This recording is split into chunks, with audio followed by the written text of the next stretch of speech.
Hi எல்லோருக்கும் வணக்கம். இன்றைக்கி நம்ம வீடியோவில் ரோட் சைட் காளான் எப்படி செய்கிறதுன்னு தான் பார்க்க போகிறோம். வாங்க வீடியோக்குள்ளே போகலாம். காளான்னு சொன்னோன்னே காளான் வீட்டில் இல்லைன்னு யோசிக்காதீங்க. முட்டைக்கோஸ் வச்சே ஈஸியாக செஞ்சிடலாம். அதுக்கு நான் இப்போ ஹாஃப் முட்டைக்கோஸ் எடுத்திருக்கேன். அதை குட்டி குட்டியாக கட் பண்ணிக்கலாம். இப்போது அதில் கொஞ்சமாக cornflour, rice flower, garam masala, 65 masala, Kashmiri chilli, curd எல்லாம் போட்டு மிக்ஸ் பண்ணிக்கலாம். ஒரு 30 மினிட்ஸ் அது நல்லா மேரினேட் பண்ண வச்சிடலாம். அதுக்குள்ளே நம்ம இப்போது ஒரு ஆனியனை குட்டி குட்டியாக கட் பண்ணி எடுத்துக்கலாம். அதே மாதிரி 2 தக்காளியை கட் பண்ணி திக் பேஸ்ட்டாக அரைச்சி எடுத்துக்கலாம். இப்போ நம்ம மேரினேட் பண்ணி வச்ச முட்டைக்கோஸை சூடான எண்ணெயில் போட்டு ஃப்ரை பண்ணி எடுத்துக்கலாம்.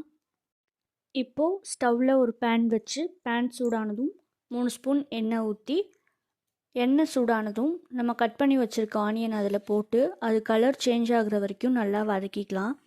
அது கோல்டன் கலர் ஆனதுக்கப்புறம் இப்போ நம்ம அரைச்சி வச்சுருக்க தக்காளி பேஸ்ட் இருக்குல்ல, அதை அதில் ஊற்றிடலாம்.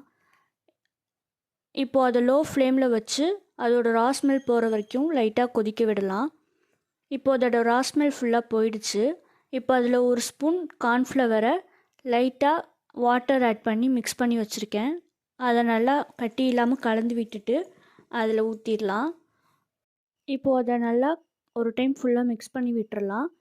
இப்போது இதுக்கு தேவையான அளவு டொமேட்டோ சாஸை 2 ஸ்பூன் சோயா சாஸ் ஊற்றிட்டு நமக்கு தேவையான சால்ட்டை போட்டு ஃபுல்லாக மிக்ஸ் பண்ணி விட்டுறலாம் ஒரு டைமு.